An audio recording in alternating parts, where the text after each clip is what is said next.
আজকে Animatrix prime স্টোরিজের Saraswati পুজো উপলক্ষে কুমোরটুলিতে চলে এসেছি। এই কুমোরটুলি কিভাবে তৈরি হলো জানো?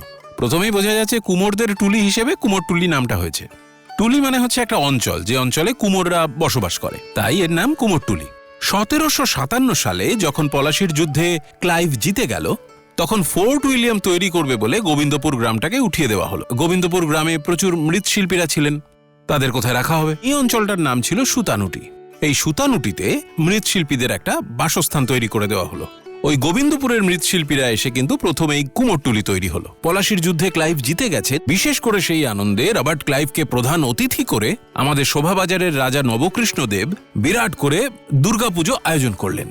সেই দুর্গাপুজোর দুর্গা ঠাকুর তৈরি করতে কৃষ্ণনগর থেকে মৃৎশিল্পীরা এলেন। তখন যাতায়াতের একটা অসুবিধা হচ্ছে। এই অঞ্চলটায় ইতিমধ্যেই মৃৎশিল্পীরা রয়েছেন, যদিও তারা কিন্তু তখন মাটির ওই হাঁড়ি, কলসি, বাসনপত্র এইসবই তৈরি করতেন প্রধানত।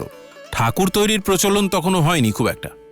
কৃষ্ণনগরের শিল্পীরাও এখানে এসে বসতি তৈরি করলেন। তখন কিন্তু দুর্গা ঠাকুর হতো একচালা। এরপর 1947 সালে যখন দেশ ভাগ হলো, তখন ঢাকা এবং ফরিদপুরের পাল বংশের প্রচুর মৃৎশিল্পীরা কুমোরটুলিতে এসে বসতি স্থাপন করলেন। তখন থেকেই কিন্তু এই দুর্গা ঠাকুরের পুরো পরিবার বিভিন্ন চালায় চলে গেল। এইভাবেই দুর্গাপুজোর প্রচলন, আর তার হাত ধরেই কিন্তু আজ এই যে আমরা কুমোরটুলিতে দাঁড়িয়ে আছি, সরস্বতী ঠাকুর কিনতে এসে সেই কুমোরটুলির গড়ে ওঠা।